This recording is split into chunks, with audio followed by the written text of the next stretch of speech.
जय हिंद साथियों। आज की क्लास में हम समझेंगे प्राकृतिक संख्या और पूर्ण संख्या के बारे में। आपने थंबनेल में देखा ही होगा। तो चलिए समझते हैं क्या होती है प्राकृतिक संख्या, पूर्ण संख्या, है ना। एंड तक जरूर देखिएगा, बहुत ही आसानी से आपको समझ में आ जाएगा क्या होती है प्राकृतिक संख्या, क्या होती है पूर्ण संख्या। कुछ खास नहीं है इन संख्याओं में। तो जैसे परिभाषा ही कहती है, हमारी परिभाषा क्या कहती है प्राकृतिक संख्या की? वह संख्या जिसका प्रयोग हम वस्तुओं को गिनने के लिए करते हैं प्राकृतिक संख्या कहलाती है।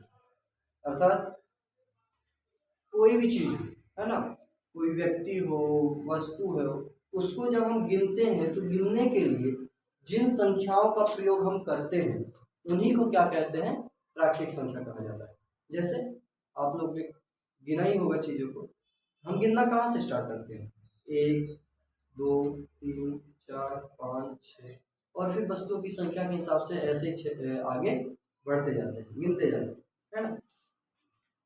लेकिन क्या हम कभी गिनने का शुरुआत जीरो से करते हैं? जैसे कोई क्लास में, जैसे मान लीजिए मेरे क्लास में जो बच्चे बैठे, क्या इनको जब मैं गिनना चाहूंगा गिनने के लिए क्या मैं ऐसे ही गिनूंगा 0 1 2 3? नहीं, ऐसे करके लास्ट में एक बच्चा हमारा क्या होगा? छूट जाएगा, है ना। तो इन्हीं संख्या जिसका प्रयोग हम चीजों को गिनने के लिए कर रहे हैं, अर्थात 1 से लेके अनंत तक, क्योंकि बच्चे जितना ज्यादा होंगे गिनती की संख्या उतनी बढ़ती जाएगी, है ना। जैसे मान लो आसमान में तारों को अगर मुझे गिनना हो, हम क्या करेंगे? कितने तारे गिनना? तो एक ही शुरुआत करेंगे, लेकिन हम कोई एक निश्चित संख्या तो है नहीं आसमान में तारों की, है ना। तो हम क्या कहते हैं, मान लेते हैं कि इस संख्या का कोई अंत नहीं है। और वास्तव में प्राकृतिक संख्या कहाँ तक जा रही है आपको क्या पता, है ना। वो तो जितना बढ़ाएंगे उतना ही बढ़ेगी। इसीलिए हम लास्ट में एक चिन्ह, ये जो आपको चिन्ह दिखाई दे रहा है, ये अनंत का चिन्ह है ना। तो हम मान लेते हैं जो प्राकृतिक संख्या होती है वो 1 से लेके कहाँ तक होती है? अनंत तक। अनंत का अर्थ होता है इनफाइनाइट, यानी जिसका कोई अंत ही ना हो, वो होता है अनंत। 1 से लेके अनंत तक ये सारी संख्याएं हमारी क्या होती हैं? प्राकृतिक संख्या होती है। एक चीज और, इसे कैपिटल एन से प्रदर्शित किया जाता है। मान लीजिए अब मुझे गणित में कहीं प्राकृतिक संख्या लिखा है, क्या मैं बार बार प्राकृतिक संख्या इतना बड़ा शब्द या इतनी इंग्लिश में ये वर्ड लिखने जाऊंगा? नहीं जाऊंगा, है ना। इसके लिए हम एक संकेत यूज करते हैं इंग्लिश का कैपिटल लेटर का एन। तो एन का मतलब क्या होता है? प्राकृतिक संख्या, है ना। तो जहां भी एन लिखा मिले आप समझ जाइए वो प्राकृतिक संख्या की बात कर रहा है, कैपिटल एन की बात कर रहा है। स्मॉल एन में है तो फिर वो नहीं है। तो सबसे छोटी प्राकृतिक संख्या क्या हो गई हमारी? 1 हो गई। सबसे छोटी प्राकृतिक संख्या क्या हो गई? 1 हो गई। ये क्या है? हमारी सबसे छोटी प्राकृतिक संख्या है। क्या है? सबसे छोटी प्राकृतिक संख्या है। और सबसे बड़ी प्राकृतिक संख्या कोई निश्चित नहीं है। क्या है सबसे प्राकृतिक संख्या? हमें कोई क्लियर नहीं है, इसलिए हम मान के चलते हैं कि सबसे लास्ट में हमारे प्राकृतिक संख्या सबसे लास्ट में क्या आएगा? अनंत आएगा, जिसका कोई अंत नहीं होगा। फिर इसी प्रकार अगली संख्या की अगर हम बात करें, अगली संख्या हमारी है पूर्ण संख्या। पूर्ण संख्या को इंग्लिश में क्या कहते हैं? होल नंबर कहते हैं, है ना। क्या है ये प्राकृतिक पूर्ण संख्या? प्राकृतिक संख्या और जीरो के संग्रह को पूर्ण संख्या कहते हैं। संग्रह मतलब कलेक्शन, है ना। हम कई चीजों को इकट्ठा कर देते हैं, इकट्ठा करने के बाद जो हमको मिलता है उससे उसे संग्रह कहा जाता है। तो जब हम प्राकृतिक संख्या और जीरो को मिला देते हैं तो मिलाने पर जो हमारी संख्या बनती है उसी को हम क्या कहते हैं? पूर्ण संख्या कहते हैं। और यहाँ पे लिखा है इसे W से प्रदर्शित किया जाता है, कैपिटल W से। अर्थात प्राकृतिक संख्या को अभी हम देखे हैं कैपिटल N से प्रदर्शित किया जाता था, और पूर्ण संख्या को किससे प्रदर्शित किया जाता है? कैपिटल W से प्रदर्शित किया जाता है। तो यहाँ पे देख सकते हैं आपकी प्राकृतिक पूर्ण संख्या कहाँ से कहाँ तक जा रही है? पूर्ण संख्या हमारी जा रही है 0 से लेके अनंत तक। 0 से लेके अनंत तक, ध्यान समझिए। 1 से लेके अनंत तक, 1 से लेके अनंत तक। अभी हम सीख चुके हैं कि 1 से लेके अनंत तक कोई भी संख्या हो, है ना। 1 और अनंत के बीच में कोई भी संख्या हो, 1000 25 100 लाख करोड़, कोई भी संख्या हो, वो सभी क्या है? प्राकृतिक संख्या, 1 से अनंत तक। जैसे ही हमने इसमें क्या इसी के साथ क्या मिला दिया? 0। क्या मिला दिया? 0। वैसे ही यहां से लेकर के हमारी यहां तक जो संख्या बनी वो हमारी संख्या बनी पूर्ण संख्या। क्या बनी? पूर्ण संख्या, है ना। ध्यान रखिए, कंफ्यूज नहीं होइएगा। 0 से लेके अनंत तक पूर्ण संख्या और 1 से लेके अनंत तक प्राकृतिक संख्या, नेचुरल नंबर, है ना। बात समझ में आ रही है? तो अगर हम बात करें सबसे छोटी प्राकृतिक संख्या की तो 1 है, और सबसे छोटी पूर्ण संख्या की तो 0 है। सबसे छोटी पूर्ण संख्या क्या है हमारी? 0 है ना। ये क्या है? 0 क्या है हमारी सबसे छोटी पूर्ण संख्या है। क्या है? सबसे छोटी पूर्ण संख्या। अगर हम बात करें, अब आप एक चीज और नोटिस कर रहे होंगे कि ये जो पूर्ण संख्या है, पूर्ण संख्या के सेट में यहां से लेके यहां तक सारी की सारी प्राकृतिक संख्या आ चुकी है ना। तो हम यह कह सकते हैं कि सभी प्राकृतिक संख्या पूर्ण संख्या होती हैं। लेकिन अगर आप ध्यान से देखेंगे तो यहाँ 0 नहीं है, और 0 क्या होता है? पूर्ण संख्या। तो हम यह नहीं कह सकते कि सभी पूर्ण संख्या प्राकृतिक संख्या है ना। क्यों नहीं कह सकते? क्योंकि सभी पूर्ण संख्या के अंतर्गत 0 भी आ जाता है, और 0 प्राकृतिक संख्या नहीं है, इसलिए हम नहीं कह सकते कि सभी पूर्ण संख्या प्राकृतिक संख्या है। अपितु हम यह जरूर कह सकते हैं कि सभी प्राकृतिक संख्या पूर्ण संख्या है। Is it clear? समझ में आ गया होगा। प्राकृतिक संख्या और पूर्ण संख्या में कुछ खास नहीं है ना, सारी की सारी प्राकृतिक संख्या पूर्ण संख्या के अंदर आ जाती है। ओके, चलिए आप नोट कर लीजिए।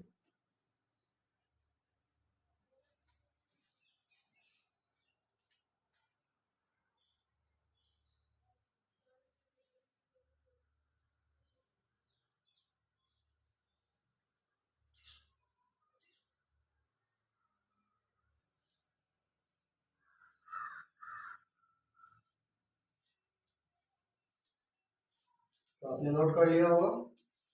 अब हम समझते हैं कुछ अगली संख्याओं के बारे में।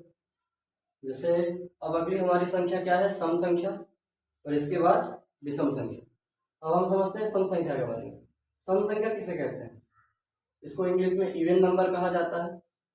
वह संख्या जो 2 से पूर्णतः विभाजित हो जाती है सम संख्या कहलाती है। 2 से, ध्यान रखिएगा, पूर्णतः का मतलब होता है पूरी तरह, और विभाजित हो जाने का अर्थ होता है जिसमें पूरा पूरा भाग चला जाना, है ना।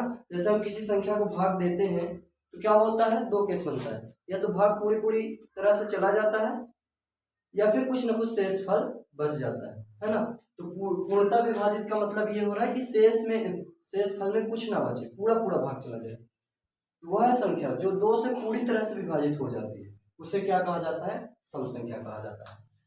पहचान क्या है सर? जैसे मान लो कई सारी संख्याएं दिखी है, हम कैसे पहचानेंगे कि सर ये सम संख्या है, विषम संख्या है? तो इसकी पहचान देख लीजिए। यदि किसी संख्या का इकाई का मतलब यूनिट डिजिट है ना, आप समझते होंगे इकाई का। जैसे इस संख्या की इकाई का क्या है? 4 है। इसका इकाई का क्या है? 6 है। इसका इकाई का क्या है? 8 है ना। उसी प्रकार इकाई का अंक क्या हो? यूनिट डिजिट क्या हो? 0 हो, 2 हो, 4 हो, 6 हो, 8 हो। अगर इनमें से कोई भी किसी भी संख्या का इकाई का अंक है, यूनिट डिजिट है, तो वह संख्या हमारी क्या होगी? सम संख्या होगी। बात समझ में आ रही है? ठीक है, आगे देखते हैं। जैसे यहाँ पे कुछ सम संख्याओं का उदाहरण दिया हुआ है। ये क्रमागत सम संख्याएं लिखी हुई है। क्रमागत का मतलब लगातार, है ना। जैसे सबसे छोटी सम संख्या क्या होती है? 2, फिर 4, फिर 6, फिर 8, फिर 10, फिर 12, 14, 16, 18, 20, 22, 24, 26, और ऐसे करके लगातार हमारी सम संख्याएं बढ़ती रहती है। अब गौर करेंगे तो यहाँ पे हर एक संख्या में जैसे 2 के बाद क्या आ रहा है? 4, यानी कितने का अंतर है? 2 का। फिर 4 के बाद 6, कितने का डिफरेंस आ रहा है? 2 का। यहाँ भी कितने का डिफरेंस? 2 का। 8 और 10 के बीच 2 का। फिर यहाँ भी 2 का। यानी कि आप हर जगह देखेंगे तो सभी सम संख्याओं तो 2 लगातार सम संख्याओं के बीच में 2 का डिफरेंस रहता है। जैसे ये क्या है? लगातार सम संख्या है ना, तो इनके बीच में कितने का अंतर है? 2 का अंतर है। जैसे यहाँ पे देख लीजिए 12 और 14 लगातार, 12 के बाद डायरेक्ट 14 आ रही है, तो कितने का अंतर है? 2 का। जैसे यहाँ पे 20 और 22 को देख लीजिए, लगातार सम संख्या है, तो कितने का अंतर है? 2 का। तो किन्हीं भी 2 लगातार यानी क्रमागत सम संख्याओं के बीच में कितने का अंतर होता है? 2 का अंतर होता है। इस चीज को ध्यान रखिएगा, है ना। इसका फायदा क्या है इसको समझने का? सिंपल है। जैसे मान लो अब मेरे पास यही संख्या है, मेरे पास ये 78,004 क्या है? कोई एक संख्या है ना, 78,004 हमारे पास एक नंबर है। अब मैं आपसे पूछूं, बताओ ये इवन नंबर है या नहीं? तो आप क्या कहोगे? सर यूनिट डिजिट 4 है, अर्थात ये इवन नंबर यानी सम संख्या है। इसका यूनिट डिजिट 6 है, तो ये भी क्या है? एक सम संख्या है। इसका यूनिट डिजिट 8 है, तो ये भी क्या है? सम संख्या है। लेकिन अब मैं अगर आपसे पूछूं कि चलिए मुझे बताइए आप कि ये 78,400 के आगे की सम संख्या क्या होगी और पीछे की सम संख्या क्या होगी। तो आप क्या कहोगे पीछे की सम संख्या और आगे की सम संख्या के लिए? आप कहोगे सर हम कैसे निकालेंगे? तो बड़ा सिंपल है, मैंने क्या कहा, दो लगातार सम संख्याओं के बीच में दो का अंतर होता है, यानी कि अगर हम दो दो बार बार जोड़ते जाएंगे तो हमारी आगे की सम संख्या आती जाएगी। तो ऐसे ही इसमें भी दो जोड़ देंगे तो इसके आगे की सम संख्या आ जाएगी। 78,004 में 2 जोड़ेंगे तो 4 की जगह 6 हो जाएगा। 78,006, फिर 78,008, फिर 78,010, 78,012, 78,014, ऐसे करके हमारी आगे की संख्या है, दो दो हम जोड़ते जाएंगे और आगे की सब संख्या आती जाएगी। ऐसे ही जब हमको पीछे की निकालना है तो दो हम क्या करेंगे घटाते जाएंगे। 78,004 में दो घटाओगे तो 78,002, फिर दो घटाओगे तो 78,000, फिर से दो घटाओगे तो कितना आ जाएगा तुम्हारा, आ जाएगा 76,000, ध्यान रखिए सॉरी 77,998 है ना। और ऐसे करके घटाते जाएंगे तो हमारे पीछे की सम संख्या आती जाएगी। बात समझ में आ रही है? अब हम समझते हैं अगली संख्या के बारे में। अगली संख्या हमारी क्या है? विषम संख्या। इसको इंग्लिश में क्या कहा जाता है? ऑड नंबर कहा जाता है। वह संख्या जो दो से पूर्णतः विभाजित नहीं होती है, गौर करिएगा, दो से पूर्णतः विभाजित नहीं होती है, वहां यहाँ विभाजित हो रही थी, दो से पूर्णतः विभाजित हो जाती है, और यहाँ दो से पूर्णतः विभाजित नहीं होती है ना, तो विषम संख्या कहलाती है। तो जो संख्या दो से नहीं कटती है, दो से विभाजित नहीं होती है, विषम संख्या कहलाती है। और वह संख्या जो दो से पूरी तरीके से कट जाती है क्या कहलाती है? हमारी सम संख्या कहलाती है ना। अब इसकी क्या पहचान है सर? नॉर्मल है, आप इसकी पहचान नहीं याद करेंगे, केवल उसकी याद करेंगे तो भी काम हो जाएगा, क्योंकि इकाई के अंक में अगर 0, 2, 4, 6, 8 नहीं होगा तो क्या बचा इसके अलावा? इसके अलावा बचा 1, 3, 5, 7, 9। यदि किसी भी संख्या का इकाई का अंक 1, 3, 5, 7, 9 है तो वह संख्या क्या होगी? विषम संख्या। और विषम होगी तो वह फिर दो से पूरी तरीके से नहीं कटेगी। जैसे यहाँ पे कुछ उदाहरण लिखा हुआ है विषम संख्या का, 1, 3, 5, 7, 9, 11, 13, 15, 17, 19, 21, 23 etc ऐसे करके बढ़ता जा रहा है। आप गौर करेंगे तो देखेंगे कि इकाई का अंक 1 है, 3 है, 5 है, 7 है, 9 है, 1 है, 3 है ना। जैसे ये सारी विषम संख्या है, इकाई का अंक 7 हो गया, इकाई का अंक 9 हो गया, इकाई का अंक 3 हो गया, तो ये सारी की सारी क्या है? विषम संख्या है। आप ध्यान से देखेंगे तो इनके बीच में भी कितने का डिफरेंस है? 2 का। यहाँ भी कितने का डिफरेंस? 2 का। यहाँ भी कितने का डिफरेंस? 2 का। यहाँ भी 2 का। यानी कि दो लगातार विषम संख्याओं के बीच में भी कितने का डिफरेंस होता है? 2 का। तो चाहे वो सम संख्या हो चाहे विषम संख्या हो, अगर लगातार है तो डिफरेंस कितने का रहेगा? 2 का ही डिफरेंस रहेगा, है ना। तो जैसे हम सम संख्या निकाल रहे थे, आगे की सम संख्या दो जोड़ जोड़ के, पीछे की दो संख्या दो घटा घटा के निकाल रहे थे, वैसे ही हम यहाँ दो ऐड कर करके जोड़ जोड़ के हम आगे की विषम संख्या निकाल सकते हैं और दो माइनस कर करके हम पीछे की विषम संख्या निकाल सकते हैं। तो आई होप आपको पूरी चीजें क्लियर हो गई होंगी, है ना। यदि और भी कोई आपको इससे रिलेटेड कोई डाउट है, समस्या है, तो आप कमेंट करके बता सकते हैं।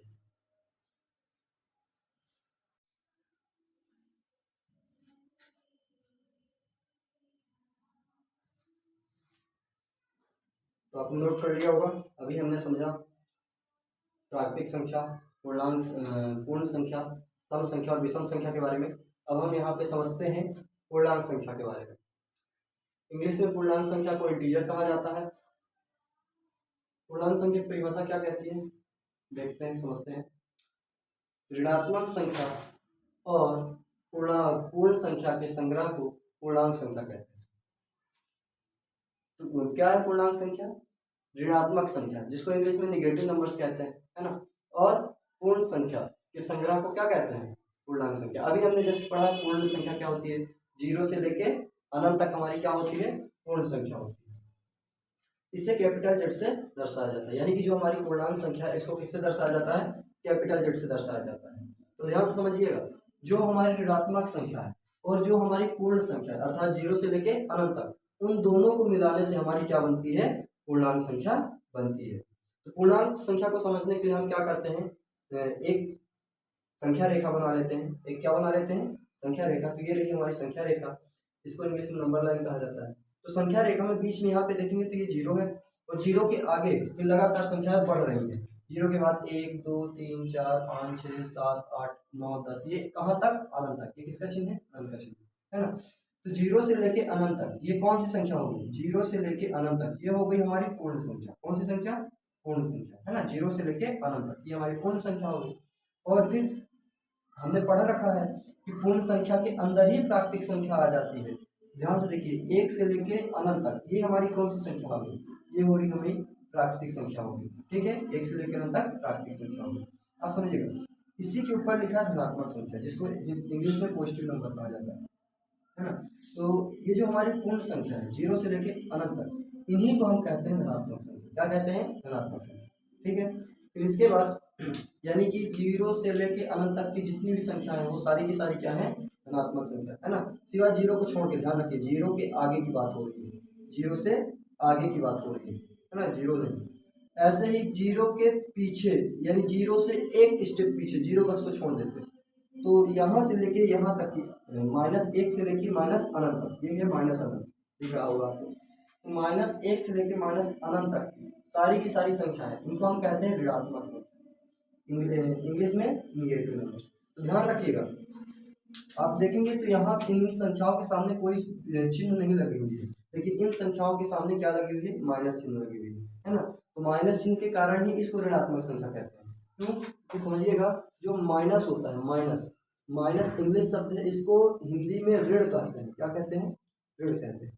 और एक वर्ड होता है प्लस, आपने चिन्ह तो देखा ही होगा प्लस का, है ना। तो प्लस को हिंदी में कहते हैं धन। क्या कहते हैं? धन।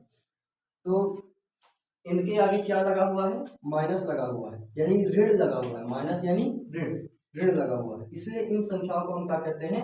ऋणात्मक संख्या कहते हैं, यानी निगेटिव नंबर्स कहते हैं। तो आप कहोगे सर इनको फिर धनात्मक संख्या क्यों कहते हैं? क्योंकि धनात्मक संख्या का मतलब क्या लगा होना चाहिए? प्लस लगा होना चाहिए।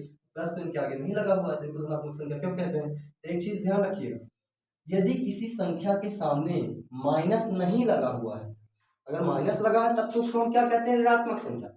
और अगर माइनस नहीं लगा हुआ है तब फिर उसको हम मानते हैं धनात्मक संख्या। उसको क्या माना जाता है?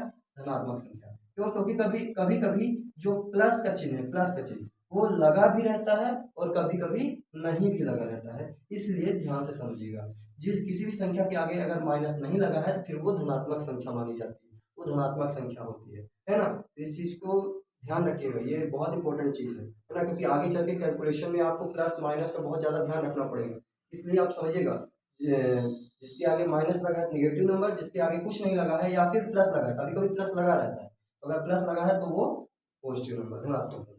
ठीक है, और चीजें समझते हैं। तो अब ध्यान से देखेंगे कि इस संख्या रेखा में जैसे जैसे हम आगे की ओर जाते हैं, कहाँ जाते हैं? आगे की ओर जाते हैं, तो हमें लगातार बड़ी संख्या मिलती जाती है। लगातार क्या मिलती जाती है? बड़ी संख्या। और जैसे जैसे हम पीछे आते हैं तो हमें छोटी संख्या मिलती है। जैसे सपोज दैट अगर हम यहाँ पे 6 पे हो तो 6 के आगे जाएंगे, आगे मतलब लेफ्ट राइट साइड, दाईं ओर। इसको संख्या रेखा में इधर साइड होता है राइट साइड। क्या होता है? Right side. ठीक है, और संख्या रेखा में इधर क्या होता है? इधर क्या होता है? इधर होता है लेफ्ट साइड। क्या होता है? Left side. तो समझिएगा, जैसे जैसे हम राइट साइड जाएंगे, जैसे 6 के आगे जाएंगे तो 7 8 9 10 11 12, है ना, लगातार बड़ी संख्या मिलेगी। और जैसे ही हम पीछे की ओर राइट साइड बढ़ेंगे, आगे की ओर बढ़ेंगे तो बड़ी संख्या मिलेगी। जैसे हम पीछे की ओर आएंगे तो हमको छोटी संख्या मिलती जाएगी, है ना। जैसे देख लीजिए 6 किससे छोटा, 5 फिर 4 फिर 3 फिर 2 फिर 1 फिर 0। तो आप कहोगे कि सर जीरो तक तो ठीक था, जीरो के पीछे आएंगे तो -1 फिर -2 फिर -3 फिर -4 फिर -5, ऐसे करते करते करते माइनस अनंत तक। इसका मतलब सर कि जब हम पीछे जाते हैं, पीछे जाने पर अगर छोटी संख्या मिल रही है तो क्या जीरो से छोटी -1 है, इससे भी छोटी -2, इससे छोटी -3, इससे छोटी है? जी हाँ, बिल्कुल, जीरो से भी छोटी संख्याएं होती हैं। अभी तक आपने नहीं सुना होगा कि जीरो से छोटी भी संख्या होती है, तो जीरो से भी छोटी संख्या होती है, वो होती है माइनस वाली संख्या, यानी ऋणात्मक संख्या है। सभी ऋणात्मक संख्याएं जीरो से छोटी होती है। आपको इधर कहीं भी दिख रही है एक भी ऋणात्मक संख्या? नहीं है, सारी ऋणात्मक संख्याएं इधर है, निगेटिव नंबर सभी इधर, इसलिए सभी निगेटिव नंबर जीरो से क्या होते हैं? छोटे होते हैं, है ना। एक चीज और समझना, सभी ऋणात्मक संख्या जीरो से तो छोटी होती है। अब जीरो सभी धनात्मक संख्याओं से छोटा होता है, इसलिए सभी निगेटिव नंबर सभी पॉजिटिव नंबर से क्या होते हैं? छोटे होते हैं। ये तो एक चीज है। दूसरी चीज, जैसे आप ध्यान से देखेंगे, अभी मैंने कहा कि हम पीछे आएंगे तो छोटी संख्या मिलेगी। अगर हम -2 पर रहें तो -2 से जब पीछे की ओर जाएंगे, लेफ्ट साइड जाएंगे, तो क्या मिलेगा? -3। तो क्या फिर क्या मिलेगा, -4। तो क्या सर हमारा -4 -2 से छोटा है? जी हाँ, -4 -2 से छोटा है ना। संख्या में भले ये 4 आपको बड़ा लगे, लेकिन जब हम नेगेटिव नंबर की बात करते हैं तो हमारी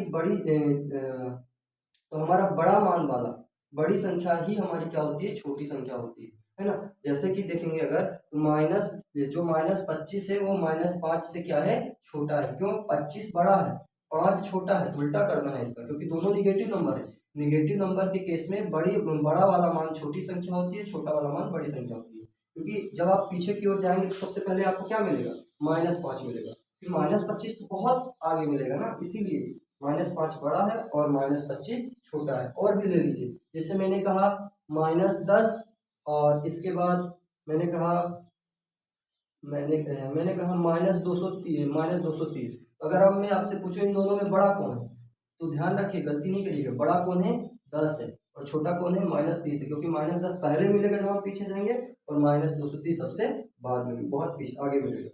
ऐसे ही अगर तीन तो धनात्मक संख्या है और ये ऋणात्मक संख्या है, क्योंकि इसके आगे माइनस लगा है, इसके आगे कुछ नहीं लगा है, तो छोटा कौन है, यही है, क्योंकि निगेटिव नंबर पॉजिटिव नंबर छोटा होता है। ऐसे ही मैंने अभी अभी बता चुके हैं, हम निगेटिव नंबर 0 से भी छोटे होते हैं, है ना। बात समझ में आ रही है? तो आई होप आपको थोड़ा क्लियर हो रहा होगा, है ना। कुछ चीजें हैं, ध्यान रखिएगा। अगर आप कुल मिला के देखा जाए तो अनंत तक की जितनी भी संख्याएं हैं, इन सभी संख्याओं में केवल दो ही तरह की संख्याएं हमको समझ में आ रही है ना। एक हमारी धनात्मक संख्या जो 0 से लेके कहाँ तक है, अनंत तक, सॉरी 0 के 1 पॉइंट आगे से तो लगभग 0 मान सकते हैं। तो यहाँ से लेके अनंत तक की सारी संख्या धनात्मक हो गई, और यहाँ से लेके यहाँ तक की सारी संख्या ऋणात्मक हो गई।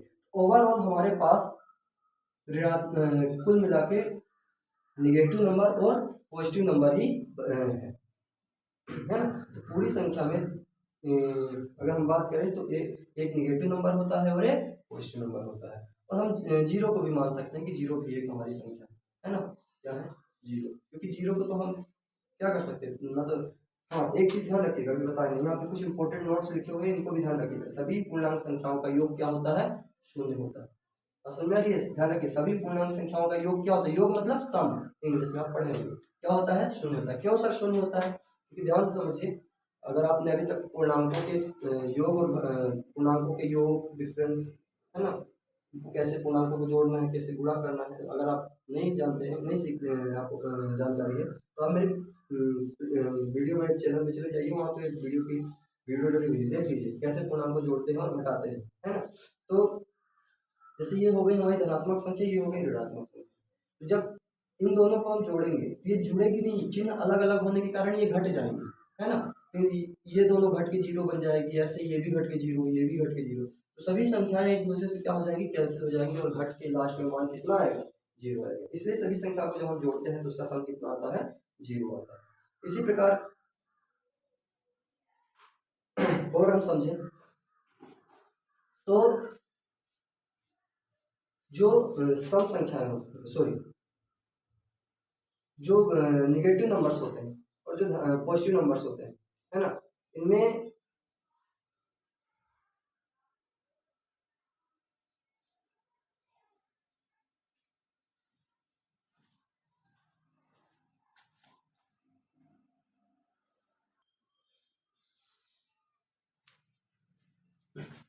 माफी चाहता हूँ, थोड़ा गला सूख गया था। तो हम क्या पढ़ रहे थे, हम बता रहे थे जो सभी पूर्णांक संख्या होती है उनका योग कितना होता है, जीरो होता है ना। ये कुछ इंपॉर्टेंट चीजें उनको याद रखिएगा। अब आप गौर करेंगे जितनी भी ऋणात्मक संख्या है, जितनी भी धनात्मक संख्या है, वो सब आते हैं पूर्णांक संख्या के अंदर, और साथ ही साथ हमारी जो पूर्ण संख्या है वो भी किसमें आती है, पूर्णांक संख्या के अंदर, और प्राकृतिक संख्या भी किसमें आती है, पूर्णांक संख्या के अंदर। यानी कि हम यह कह सकते हैं कि जो पूर्णांक संख्या है ना, वो प्राकृतिक संख्या, पूर्ण संख्या, ऋणात्मक संख्या, इन सब का संग्रह है ना, हम कह सकते हैं, क्योंकि सभी इसी के अंदर आ रहे हैं। हम ये बात बोल सकते हैं कि प्राकृतिक संख्या, पूर्ण संख्या, निगेटिव नंबर्स, ये सभी क्या है, पूर्णांक संख्या है। ये सभी क्या है, पूर्णांक संख्या। चाहे आप कोई भी ले लीजिए, चाहे आप प्राकृतिक लीजिए, पूर्ण लीजिए, ऋणात्मक संख्या लीजिए, सभी की सभी क्या है, पूर्णांक संख्या है। इस चीज को ध्यान रखिएगा, है ना। तो आप इसको नोट कर लीजिए।